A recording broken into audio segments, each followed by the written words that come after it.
বিশ্ব ভালোবাসা দিবস ও ফাল্গুনের প্রথম দিনে জমে উঠেছে বইমেলা। বসন্তের রং ও প্রেমের আবহে উৎসবমুখর হয়ে ওঠে মেলা প্রাঙ্গণ। মেলায় বইপ্রেমী তরুণ তরুণীদের উপস্থিতি ছিল চোখে পড়ার মতো। এদিন ছিল লাল আর হলুদের আধিপত্য। লেখক, পাঠক, প্রকাশকরাও ছিলেন প্রাণবন্ত। বসন্তের প্রথম দিনের বইমেলার গল্পই থাকছে মনিরুল ইসলামের প্রতিবেদনে।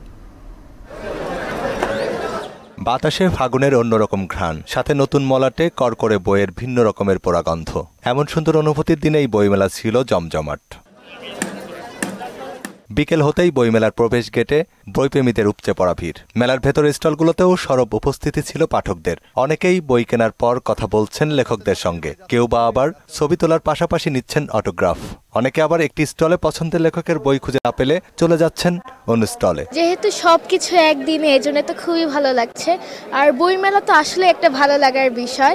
দিনটি বিশেষ হওয়ায় বিক্রি অন্যান্য দিনের তুলনায় বেশি। বসন্ত বরণের দিন অনেক ভিড় থাকে, তবে এই ভিড়ের দৃশ্যও ভালো লাগার বলে জানালেন দর্শনার্থীরা। ভালোবাসা দিবস আমি তো ভুলেই গেছিলাম, তখন বয়স এমন হয়েছে ওটা পুরোই গেছে, ওই স্টকে আর নাই। সব মিলিয়ে এত পরিমাণের আনন্দ যে বাচ্চাদেরকে নিয়ে এসেছি, সেও খুব উপভোগ করছে। ছুটির দিন হওয়ায় লেখকের উপস্থিতিও ছিল চোখে পড়ার মতো। শোনালেন নিজেদের বইয়ের পেছনের গল্প। প্রত্যেক মানুষের ভিতরেই কিছু না কিছু অব্যক্ত কথা থেকে যায়, যেগুলো কেউ হয়তো কথার মাধ্যমে, কেউ লেখার মাধ্যমে, কেউ তুলির আঁচড়ে সেগুলো প্রকাশ করে। আবরারের মায়ের মুখ থেকে নেওয়া বক্তব্য, ছোটবেলা থেকে ও কিভাবে বেড়ে উঠছে এবং কোন মন মানসিকতার ছেলে ছিল, আদেও সে কোনো ছাত্র শিবিরের কেউ ছিল কিনা, সেটা এখানে স্পষ্টভাবে তুলে ধরা হয়েছে।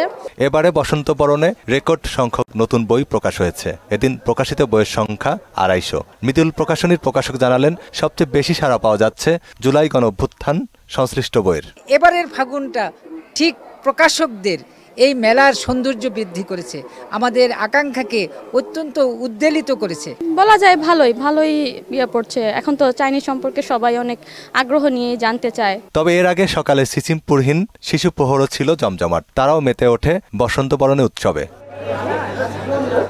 ঘুরছি, বই কিনলাম, অনেক মজা হচ্ছে। স্টলই দেখলাম। আমি এখানে সিসিমপুর খুঁজতেছিলাম, কিন্তু আনফরচুনেটলি আজকে পেলাম না আমি সিসিমপুরটা। আমি এতদিন পর এসেও সিসিমপুর দেখতে পারলাম না। একে তো পহেলা ফাল্গুন, তারপর ভালোবাসা দিবস, এ যেন আনন্দের অনন্য এক মাত্রা। তারই রেশ, তারই রং লেগেছে আজকের বইমেলায়। মনিরুল ইসলাম, মোহনার সংবাদ, ঢাকা।